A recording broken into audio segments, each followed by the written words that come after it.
Hello everyone, welcome to IS point. आज हम लोग यहाँ पे बात करने वाले हैं शांति और राज सत्ता। ठीक है, तो इनका आपस में हम लोग कॉम्बिनेशन देखेंगे, संबंध देखेंगे। अभी तक हम जो बात कर रहे थे अभी इसमें यानी शांति से रिलेटेड ही पूरी बातें चल रही हैं। किस तरीके से एक राष्ट्र में, एक समाज में हम शांति स्थापित कर सकते हैं एंड उसके क्या क्या तरीके हो सकते हैं एंड क्या कौन कौन इसमें मतलब किसका किसका इसमें इम्पोर्टेंट रोल हो सकता है, इन सब के बारे में हमने देखा है। ठीक है, और अभी इसमें देखेंगे राज्य सत्ता जो होती है, क्या उसका भी इसमें कुछ खास महत्व होता है शांति स्थापित करने में या नहीं होता, या इन दोनों में कुछ संबंध भी है या नहीं है।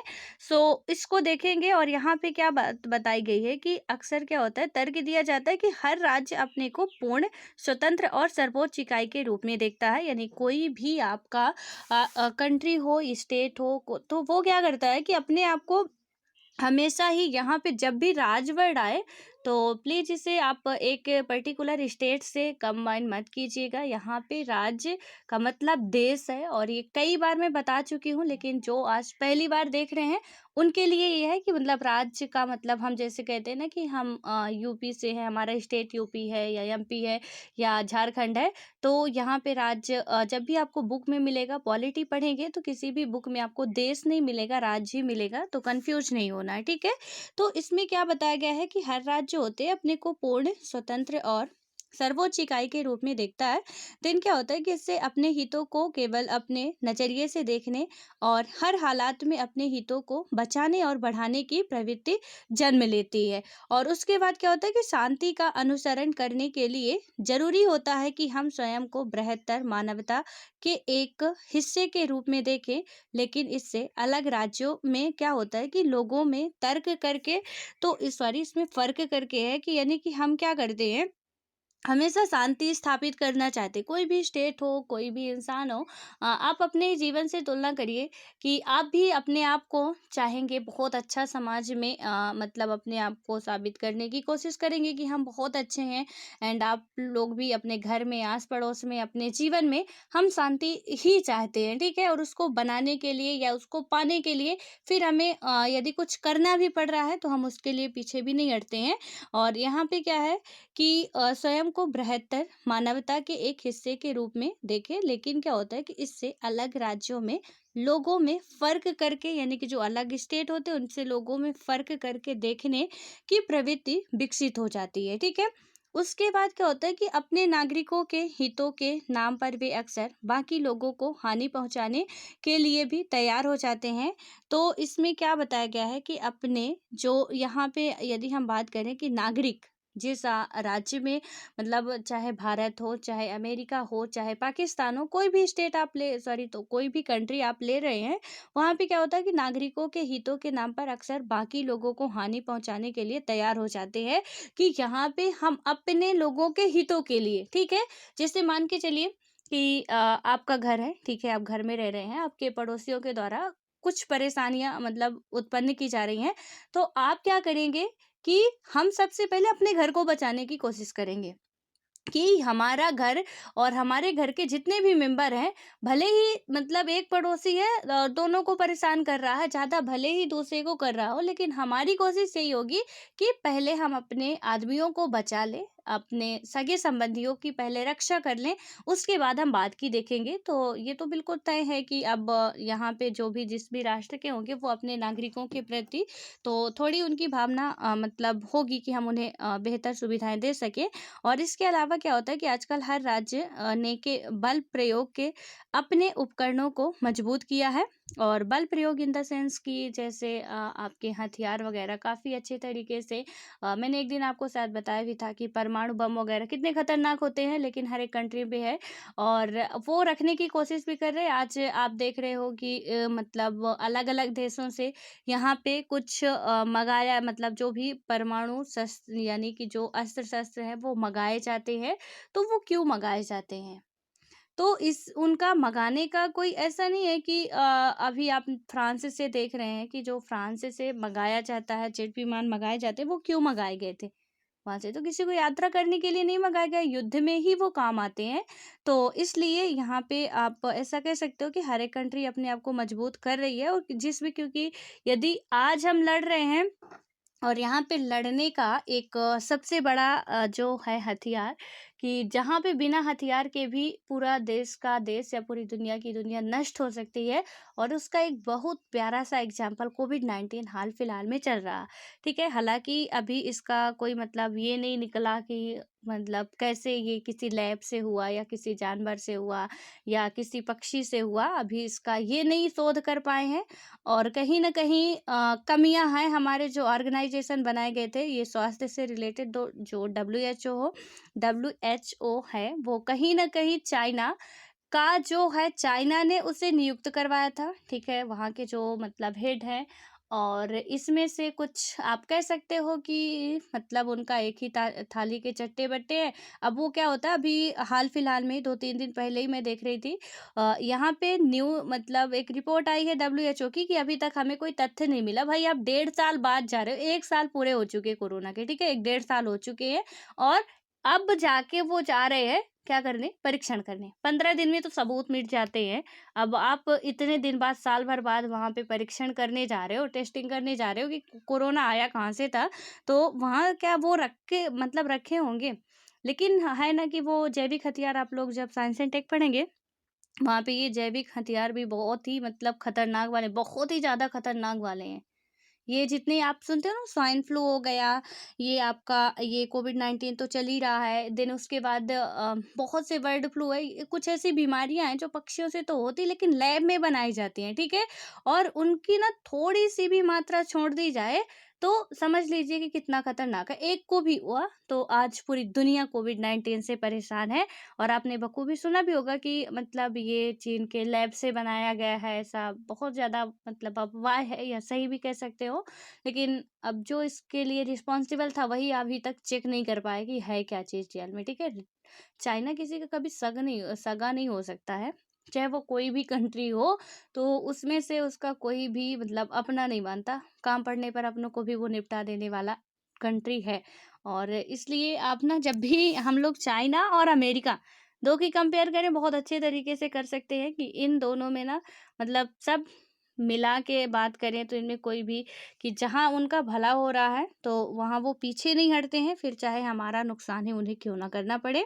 खैर आप लोग यदि न्यूज़ देखे होंगे तो राज्यसभा टीवी का ही डिबेट चल रहा था, तो उसी में 3-4 दिन पहले की, मुझे एग्जैक्ट डेट नहीं याद है, उसमें आप देखिएगा जो डब्ल्यूएचओ की रिपोर्ट आई है, उसने डब्ल्यूएचओ ने क्या कहा है और किस तरीके से बातें मतलब घुमा-फिरा के गोल-मोल करके इसे दबाने की कोशिश की जा रही है। हालाँकि अब पूरे विश्व में है तो ख़ैर दबेगा तो नहीं, लेकिन कोशिश की जा रही है कि चाइना का हाथ जो है साफ़ हो जाए कि इसका कोई रोल नहीं है, ठीक है? और उसके बाद अब क्या होता है यहाँ पे, जो अभी हम बात कर रहे थे कि मतलब अपने उपकरण भी मजबूत कर रहे हैं। और हालाँकि क्या होता है, राज्य से अपेक्षा ये थी कि वह सेना या पुलिस का प्रयोग अपने नागरिकों की सुरक्षा के लिए करेगा, लेकिन व्यवहार में इन शक्तियों का प्रयोग अपने ही नागरिकों के विरोध के स्वर को दबाने के लिए भी किया जा सकता है। यानी कि अब पहले तो था कि ये अपने नागरिकों की रक्षा के लिए करेंगे, और लेकिन अब वो कभी-कभी देखने में आता है, कभी-कभी आपको पुलिस वालों का या अदर प्रशासनिक अधिकारियों का रवैया कुछ उल्टा ही देखने को आता है कि अपने ही नागरिकों को वो कहीं न कहीं उनकी आवाज़ दबाने की कोशिश करने लगते हैं। और उसके बाद क्या होता है कि विश्व अलग-अलग संप्रभु राष्ट्रों में विभाजित है और इससे शांति के रास्ते के अवरोध उत्पन्न होते हैं। और यह निरंकुश शासन और म्यांमार जैसे अनेक तानाशाही में सबसे अधिक स्पष्ट दिखता है, ठीक है? उसके बाद क्या होता है कि यहाँ पे समस्याओं का दीर्घकालिक समाधान सार्थक लोकतंत्रीकरण और अधिक नागरिक आज़ादी की एक कारगर पद्धति में है। और इसके माध्यम से क्या होता है कि राज्य सत्ता को ज़्यादा जवाबदेह, यानी कि इसके यदि हम समस्या का समाधान की बात करते हैं तो इसमें क्या बताया गया है कि सार्थक लोकतंत्रीकरण और अधिक नागरिक आज़ादी की एक कारगर पद्धति से है, ठीक है? कि एक आप कुछ उचित हम पद्धति अपनाते हैं, एक लोकतांत्रिक कंट्री के द्वारा अपनाया जाता है, सो कहीं ना कहीं बेटर हो सकता है। और इसके माध्यम से क्या होता है कि राज्य सत्ता को ज़्यादा जवाबदेह, यानी जो हमारी शासन व्यवस्था होती है कहीं ना कहीं उसे ज़्यादा जवाबदेह बनाया जा सकता है। और उसके बाद क्या होता है कि रंग मतभेद के खात्मे के बाद दक्षिण अफ्रीका में यह जो तरीका अपनाया गया है, जो हाल के वर्षों में राजनीतिक सफलता का एक प्रमुख उदाहरण है, और इस प्रकार लोकतंत्र एवं मानव अधिकारों के लिए संघर्ष और शांति के सुरक्षित बने रहने के बीच घनिष्ठ संबंध है। ठीक है। उसके बाद क्या होता है, शांति कायम करने के विभिन्न तरीके। अब इसमें यदि हम बात करते हैं, अभी हमने राजसत्ता का देखा कि किस तरीके से है उसे रिस्पॉन्सिबल बनाया जा सकता है, और वो अपने मतलब नागरिकों के प्रति थोड़ा बहुत तो ये है कि जवाबदेह हो, किस तरीके से उनको शांति दी जा सकती है या उन्हें शांति के माहौल में रखा जा सकता है, तो कहीं न कहीं इसकी भी रिस्पॉन्सिबिलिटी अपनी बनती है। अब आता है यहाँ पे जो ये आपके कॉलम में लिखे हुए हैं, तो इनको आप लोग प्लीज़ पढ़ लीजिएगा, स्किप मत कीजिएगा। तो यहाँ पे ये भी बहुत इम्पोर्टेंट होते हैं, समझने के लिए आपके लिए ये काफ़ी मदद कर सकते हैं। इसलिए आप खुद से पढ़ लीजिएगा। और यहाँ पे अब हम बात करें यदि कि शांति कायम करने के जो विभिन्न तरीके हैं, उनके बारे में यदि हम बात करते हैं, तो यहाँ पे क्या होता है कि अब तरीकों की बात आ रही है कि क्या-क्या तरीके आप अपना सकते हो। तो यहाँ पे क्या कि शांति स्थापित करने और बनाए रखने के लिए विभिन्न रणनीतियाँ अपनाई गई हैं, और इन रणनीतियों को आकार देने में 3 प्रमुख दृष्टिकोणों ने मदद पहुँचाई है। पहला क्या है? यहाँ पे पहला बताया गया है कि राष्ट्रों को केंद्रीय स्थान देता है, यानी कि जो पहला तरीका है वो क्या करता है कि हमारे राष्ट्रों को केंद्रीय स्थान देता है। ठीक है। ये सारी बातें आप बिल्कुल बहुत अच्छे तरीके से या तो कहीं नोट कर लीजिए या बस अपने माइंड में रखिए, तो क्योंकि माइंड में कुछ टाइम बाद हमारा माइंड जो है वो भूल जाता है। ठीक है। तो इसलिए लिख लेंगे तो क्या होगा कि जब भी हमें कभी कहीं पे लिखना होगा या कुछ भी हम कर रहे हैं, तो हमारे दिमाग में आएगा अच्छा ऐसा था। तो अब हो सकता है कि आपको याद भी ना रहे कि हम कौन से क्लास के कौन से चैप्टर में पढ़ रहे थे इसके बारे में, तो इसलिए हम लिख लेंगे तो बहुत अच्छा होगा, और इसी के लिए भी ये हमारे काम आएगा। इसलिए यहाँ पे क्या बताया गया, पहला जो तरीका शांति कायम करने का, वो क्या है कि हम क्या करते हैं, राष्ट्र को केंद्रीय स्थान देता है और उनकी संप्रभुता का आदर करता है, और उनके बीच प्रतिद्वंदिता को जीवंत सत्य मानता है। उसके बाद क्या होता है कि उसकी मुख्य चिंता प्रतिद्वंदिता के उपयुक्त प्रबंधन तथा संघर्ष की आशंका का शमन सत्ता संतुलन की पारस्परिक व्यवस्था के माध्यम से करने की होती है। और कहा जाता है कि वैसा एक संतुलन 19वीं शताब्दी में प्रचलित था, जब क्या हुआ था कि प्रमुख यूरोपीय देशों ने संभावित आक्रमण को रोकने और बड़े पैमाने पर युद्ध से बचने के लिए अपने सत्ता संघर्षों के गठबंधन बनाते हुए तालमेल किया था। ठीक है। और उसके बाद क्या होता है, दूसरा तरीका हम देखते हैं। दूसरे में क्या हुआ था कि दूसरा भी राष्ट्रों की गहराई तक जमी आपसी प्रतिद्वंदिता की प्रकृति को क्या करता है, स्वीकार करता है। लेकिन क्या होता है कि इसका जो जोर है सकारात्मक उपस्थिति और परस्पर निर्भरता की संभावनाओं पर है।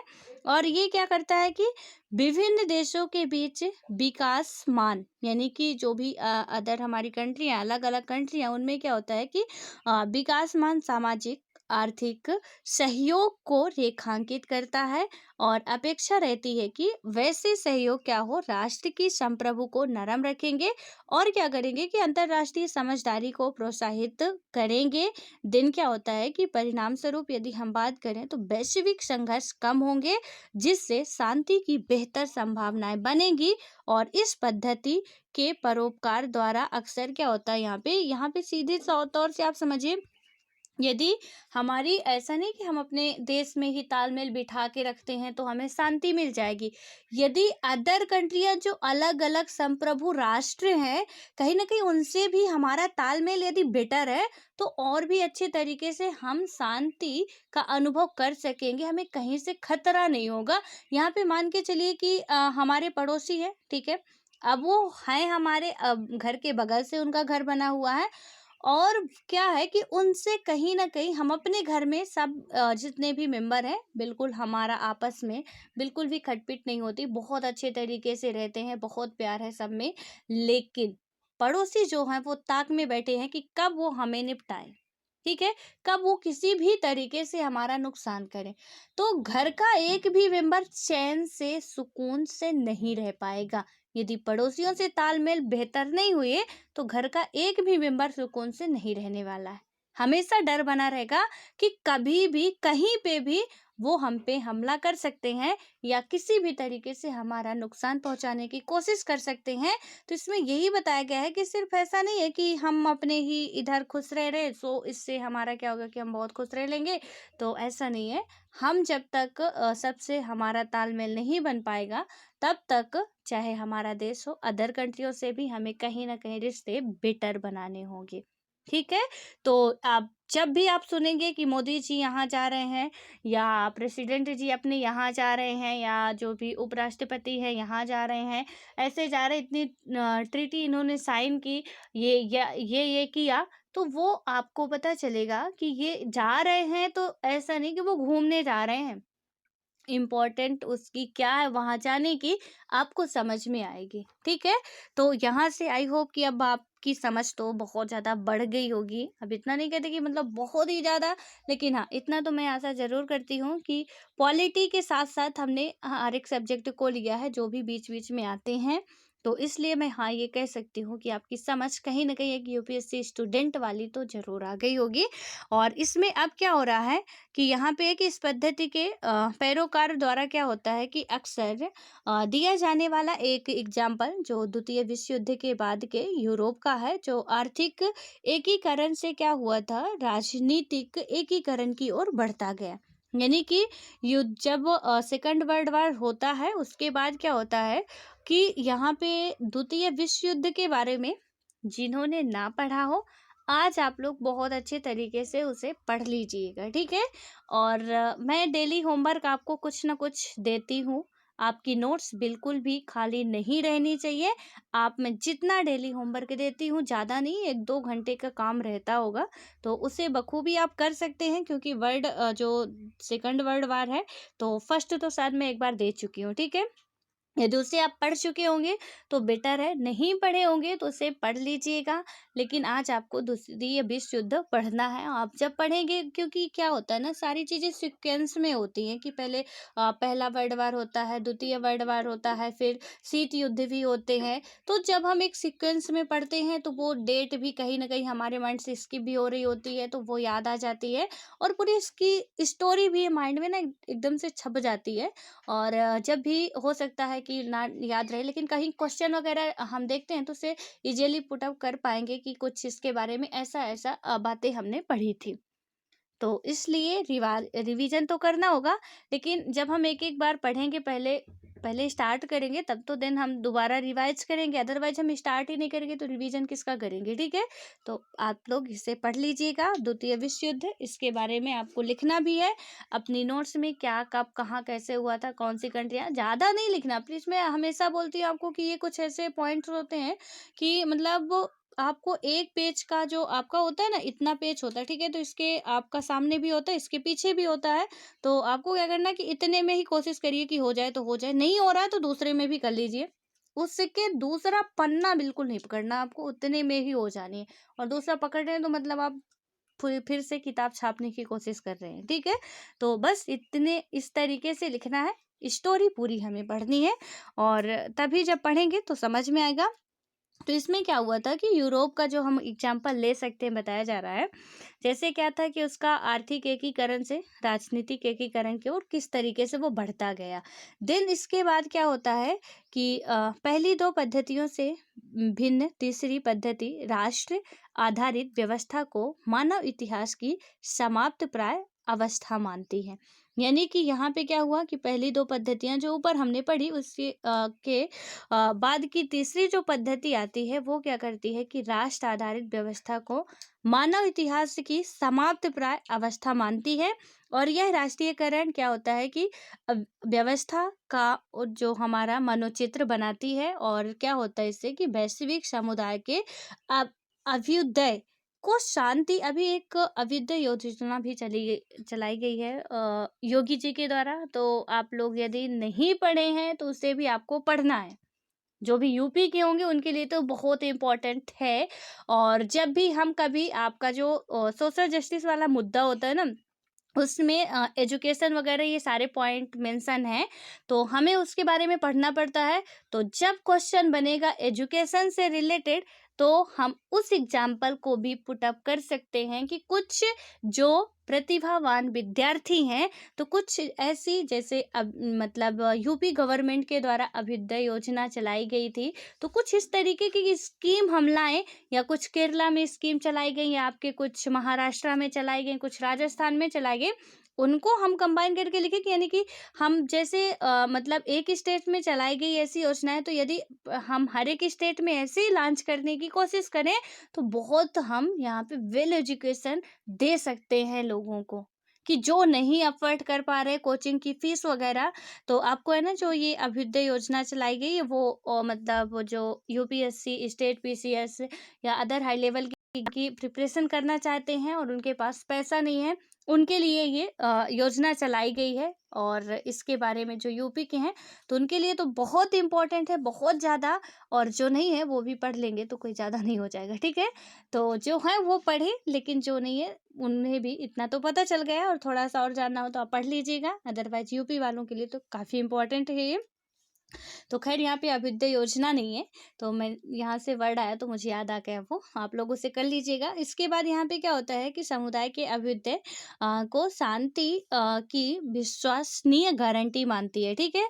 उसके बाद क्या होता है कि वैसे समुदाय के बीच जो होता है कि बीच राष्ट्रों की सीमाओं के आर पार बढ़ती आपसी अंतःक्रिया और मतलब क्या होता है कि संयंत्रों में दिखते हैं। दिन क्या होता है कि जिसमें से बहुराष्ट्रीय निगम और जन आंदोलन जैसे क्या होता है विविध गैर सरकारी कर्ता शामिल होते हैं।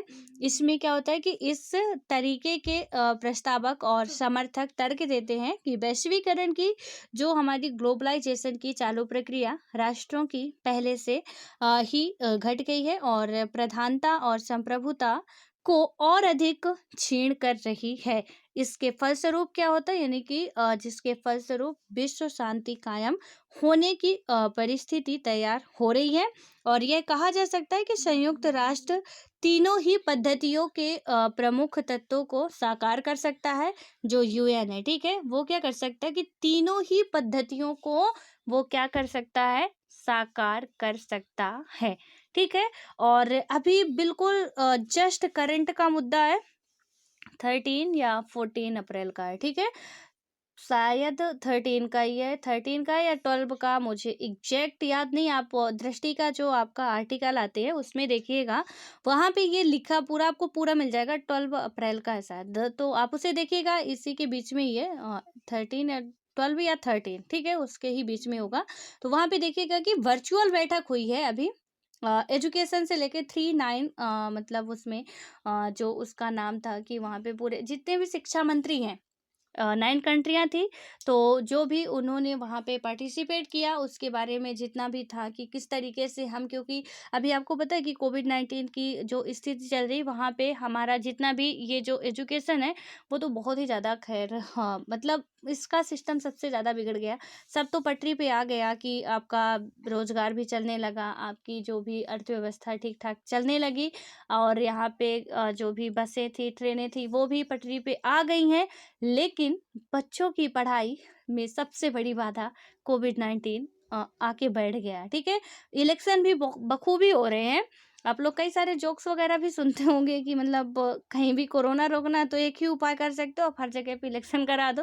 क्योंकि यहाँ पे क्या हुआ है कि जहाँ भी आप देख रहे हो कि इलेक्शन है, उनके लिए कोई कोरोना नहीं है। लेकिन हर जगह पे खैर ऐसा तो नहीं कह सकते, क्योंकि आप लोग एक एजुकेटेड पर्सन हो और बिना तथ्य के हम लोग बातें नहीं कर सकते हैं, ठीक है। लेकिन कहीं न कहीं यार बहुत ही ज़्यादा कि बच्चों की जो पढ़ाई है, वो बहुत ही ज़्यादा चौपट हो चुकी है, और छोटे बच्चों की और ज़्यादा, बड़ों की तो कोई किसी भी तरीके से उन्हें है कि ठीक है हम पढ़ लेंगे। लेकिन जो छोटे हैं, वो तो अब किसी काम के भी नहीं रह गए। ऑनलाइन आप पढ़ाई कराते हो, ऑनलाइन पढ़ाई में या तो किसी के पास मोबाइल नहीं है, मोबाइल भी है तो बच्चों को देके छोड़ दें यदि, तो मोबाइल में कुछ और ही चलने लगता है। तो पढ़ाई तो कुछ इस कंडीशन से अब हो रही है ऑनलाइन। तो अब इसमें मतलब उनकी वर्चुअल बैठक हुई थी, और जितने मतलब कंट्री के शिक्षा मंत्री जो थे, तो उनके बीच में ये बैठकें हुई थी। पूरा उसे आप पढ़ लीजिएगा, क्या-क्या है, 3-9 क्या है, कितनी कंट्रियाँ उसमें शामिल हैं, क्या कैसे है, तो वो सारी चीज़ें आपको वहाँ से क्लियर हो जाएगी, ठीक है। और उसके बाद क्या होता है यहाँ पे कि सुरक्षा परिषद जो स्थायी सदस्यता और 5 राष्ट्र प्रमुख मतलब कि 5 प्रमुख राष्ट्रों को निषेधाधिकार यानी कि निषेधाधिकार अन्य सदस्यों द्वारा समर्थित प्रस्तावों को भी गिरा देने का अधिकार देता है और प्रचलित अंतर्राष्ट्रीय श्रेणीबद्धता को ही व्यक्त करता है और आर्थिक सामाजिक परिषद अनेक क्षेत्रों में राष्ट्रों के बीच सहयोग को प्रोत्साहित करता है और मानव अधिकार आयोग अंतर्राष्ट्रीय मानदंडों को क्या करता है, आकार देना और लागू करना चाहता है। तो मानव अधिकार आयोग, इसके बारे में भी आप लोगों को मैं कई बार बोल चुकी हूँ कि आप लोग इसे प्लीज पढ़ लीजिएगा, बहुत इंपॉर्टेंट ये भी है। और यहाँ पे क्या करता है कि मानव अधिकार आयोग अंतर्राष्ट्रीय मानदंडों को आकार देने और लागू करना चाहता है। उसके बाद हमारा क्या आता है, समकालीन चुनौतियां आती हैं और इसके बाद ये हमारा चैप्टर एंड हो जाएगा। तो इसको अब हम लोग कल देखेंगे और आप लोग प्लीज इतनी बातें जो हमारा विश्व युद्ध है, द्वितीय विश्व युद्ध है, उसे पढ़ना है और अपनी नोट्स में उसे लिखना है, ठीक है। और मैं कुछ दिनों बाद मुझे आपकी नोट्स की जो फोटो है ना वो चाहिए, इसलिए आप लोग अपनी नोट्स प्रिपेयर करते रहिए। और बिल्कुल भी मुझे पता है कितने लोग देख रहे हैं और कितने लोग बहुत अच्छे तरीके से पढ़ रहे हैं, तो आप में से किसी से भी नोट्स मांगी जा सकती है, इसलिए प्लीज़ अच्छे तरीके से उसे प्रिपेयर करिए और उसके बाद से पूरा उसे रिवाइज भी करते रहिए। मानवाधिकार के बारे में भी आप उसे बेहतर तरीके से पढ़ लीजिएगा, इसका काम क्या है, कैसे कैसे ये करता है, और वो सारी चीज़ें क्लियर कर लीजिए। देन उसके बाद अब हम यहाँ पे, कल मैंने यूनिसेफ के बारे में बोला था आपको कि यूनिसेफ के बारे में पढ़ना है और यहाँ पे आप लोगों ने पढ़ा भी है, अच्छी बात है। अब इसके बाद आज का होमवर्क है उसे बिल्कुल भी मतलब अच्छे तरीके से कंप्लीट करना है और वो भी मतलब ऐसा नहीं करना कि कोई देख तो रहा नहीं तो करते हैं, नहीं करते हैं। आप यूपीएससी के स्टूडेंट हो, कोई 5th या 4th क्लास के बच्चे नहीं हो, ठीक है, कि नहीं करेंगे तो आज मार नहीं मिलेगी, ये बहाना बना देंगे, वो बहाना बना देंगे। तो लेकिन ऐसा नहीं है, बहाना बनाएंगे तो अपने साथ गद्दारी करेंगे। सो आई होप कि आप समझ रहे होंगे जो मैं कहना चाह रही हूँ, कि बस पढ़िए, मेहनत ही इसका एक लास्ट तरीका है। कोई भी साधु बाबा काम नहीं आने वाले, कोई भी हमारे हाथों की रेखाएं काम नहीं आने वाली, हमारी मेहनत ही काम आने वाली है और वो भी हार्ड मेहनत, हार्ड वर्क हमारा काम आने वाला है और कुछ भी काम नहीं आने वाला, ठीक है। और कोई भी जो भी आपको कहते होंगे आके, अरे तुम तो हो जाओगे, आपका तो बिल्कुल सिलेक्शन पक्का है, इससे भी काम नहीं होने वाला, कोई ये कहता है कि नहीं होना, इससे भी काम नहीं होने वाला, वो हमारी मेहनत पे डिपेंड करेगा, ठीक है। तो कंक्लूजन तो यही निकलता है कि हमें मेहनत तो करनी पड़ेगी, चाहे कुछ भी हो जाए, वरना यूपीएससी छोड़ते तो बेटर होगा, और करना तो मेहनत तो फिर बनी बनाई बात है कि करनी पड़ेगी। तो अब हम नेक्स्ट वीडियो में इसको बात करेंगे कि ये जो है हमारी समकालीन चुनौतियाँ क्या क्या थी, उस टाइम पे कैसे क्या था, और उसके बाद से ये अपना चैप्टर ख़त्म होगा। और ये जो कोष्टक पे है ब्लैक कलर को, उसे भी प्लीज़ आप लोग पढ़ लीजिएगा। ये शांतिवादी यहाँ पे है, इनके क्या विचारधारा थे, कैसे क्या था, ये बहुत आपके लिए हेल्पफुल हो सकते हैं। अब मिलते हैं नेक्स्ट वीडियो में।